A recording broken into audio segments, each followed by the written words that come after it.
He was very gentle with his chickens. Derek wanted to do a Happy Easter shot, which you can see is getting big. Now, that's James Hunt, who was a successful racing car driver who had an unexpected heart attack very early on. And in fact, there's a film out, which I of course haven't seen, called Rush, which is based on him and his rivalry with some other big driver. But you can see how big Christian is now, and really he wouldn't stand a chance if he didn't want to do something. So we were getting very worried about what would we do with him. It was Longleat Safari Park, we'd heard, was rather linked to Mary Chipperfield, the circus people, and so we were getting very worried about what to do with him. Then into the shop, the Christian's luck, honestly, because he did come to Harrods from a very obscure zoo in Devon. He was chosen to come to Harrods, and here the stars of Born Free, Virginia McKenna, who played Joy Adamson, and Bill Travis. Virginia was at the dressmaker across the road, and Bill was looking for a desk or a table, so he came in, and I took him downstairs. We thought he'd come in because of the lion, but they hadn't heard about it. And I said, I've got something to show you in the back room downstairs. And when we made the film, I only had that word of dialogue, that sentence, but they said my accent wasn't Australian enough, and I was dubbed by a bad Australian accent.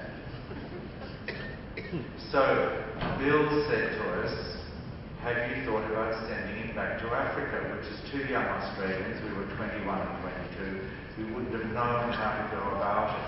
So they said, and they were making animal documentaries, so they thought we could make a documentary about this.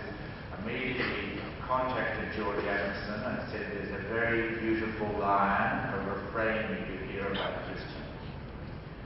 And so that's Born Free, and that came out in 1960, and that's Elsa, George Adamson with Elsa, the famous lioness. It came out in 1960, was in over 20 languages. The film came out in 1966 and seen by millions of people. And this book and the film changed how people viewed wild animals and animals in general, that they were sentient beings with fully developed personalities and capable of emotional connections. And we hope Christian was added to that as well. So we went and lived with them. The Kenyans, of course, some of the Kenyan politicians thought, do we need another lion? These days they would, with only 20,000 left, but at the time they thought it was quite a bizarre thing to do. George was interested in it because Christian was a fifth-generation European zoo lion. Anyway, it took a long time to find an area where there were no hunters, where there were no villages, and what else? Poachers, although poachers did become a problem, so it was quite a hard, difficult. We had to find land that no one else really wanted, so we went, as Christian was too big, we went and stayed with them in the country. Again, he had a bit of a gleam in his eye looking at the child, and that's now William Travers, who heads the Born Free Foundation. And Virginia, in her 80s, is still very, very active. This is behind us, that's the compound, and we had a double gate section, so he couldn't just run out an open gate when we came in. See how big he's getting? That's on YouTube as well, called The Hug, and jumping up. And where I live in Bundeena, in Sydney, there's a very well-known Chinese artist, Jai Wei Shen, who's painting Princess Mary of Denmark. Later he was commissioned to paint the Pope. And he fell in love with Christian stories, so he painted me as the old man I've turned into. I did look like my father at 70, who died at 70, so I got a little bit of a shock at it. But I think it's a very good portrait of Christian, and Jai Wei said he was fascinated. You presume that lions were quite alike, and that their fur is quite similar, but he realized painting it painstakingly with the fur, Christian is beautifully painted, how individual they all are, and I think it's really a beautiful portrait of Christian. That's just there because he's looking so good and so handsome and growing fast. This is out of the country, in the country where the Travises live. Someone did email, I get all sorts of fascinating emails. One woman very bossily asked me a year or two ago, saying, "You're always talking to Christian. What did you say and talk about?"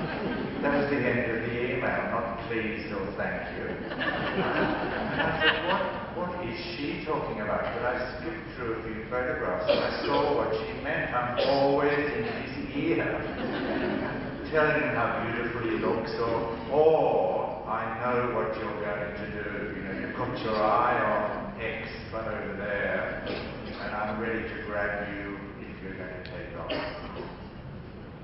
Now this is Unity. She was in a Fellini film in Rome and somehow talked the Rome Zoo into buying a lioness living on the 4th floor of an apartment block. The rest of the apartment went on strike while the lioness was there and all too terrified to come out.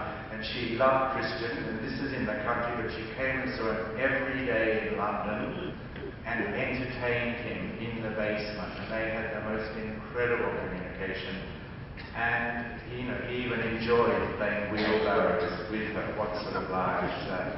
And she, of course, was heartbroken when he did leave for Kenya, and in fact, when she did come, we had his first birthday in the country, and she bought a mince birthday cake for him with one candle on. We also went and filmed at the Ilfracombe Zoo, where Christian was born. And this is Mary, his mother, a very handsome lioness as well.